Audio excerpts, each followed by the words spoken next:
Assalamualaikum warahmatullahi wabarakatuh. Nama saya Muhammad Fauzan dari kelas 11 IPS 1. Di sini saya akan menjelaskan materi sosiologi kelas 11 mengenai permasalahan sosial. Pada pertemuan kali ini kita akan membahas 3 indikator, yaitu yang pertama kita akan membahas mengenai pengertian masalah sosial. Yang kedua, kita akan membahas mengenai apa aja sih ukuran-ukuran suatu gejala sosial bisa disebut sebagai masalah sosial. Dan yang ketiga, kita akan membahas mengenai klasifikasi dari masalah-masalah sosial itu sendiri. Langsung aja kita mulai pembelajarannya. Baik, langsung saja kita mulai pembelajaran di indikator yang pertama, yaitu menjelaskan pengertian permasalahan sosial.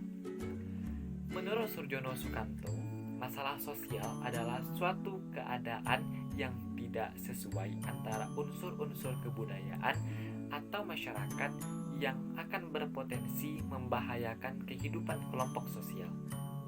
Maksudnya bagaimana sih?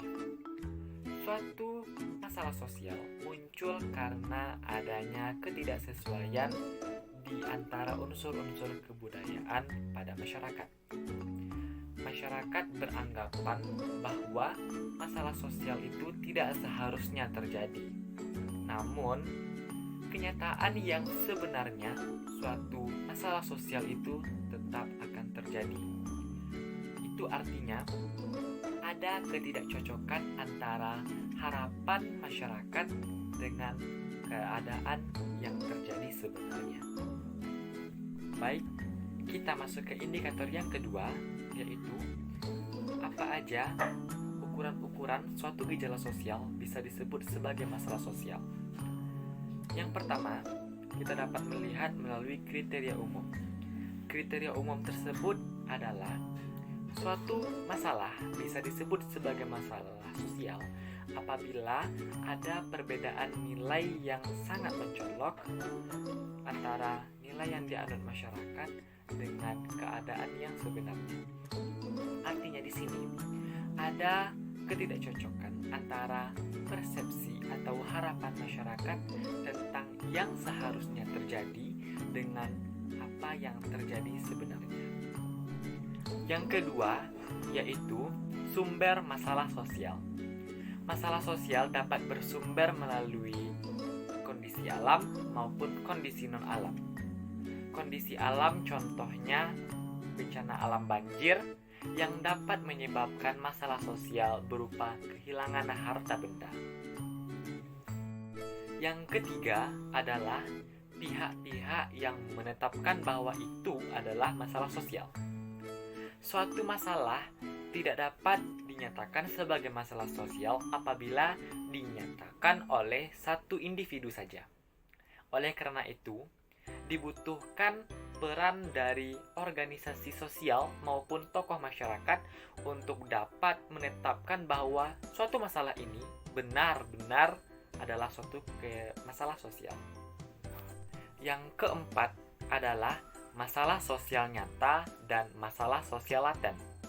Masalah sosial nyata maksudnya adalah suatu perbuatan yang melanggar nilai dan norma yang berlaku di dalam masyarakat, namun masyarakat tersebut yakin bisa mengatasinya. Sedangkan masalah sosial laten adalah suatu perbuatan yang melanggar nilai dan norma yang berlaku pada masyarakat, namun tidak berdaya untuk mengatasinya.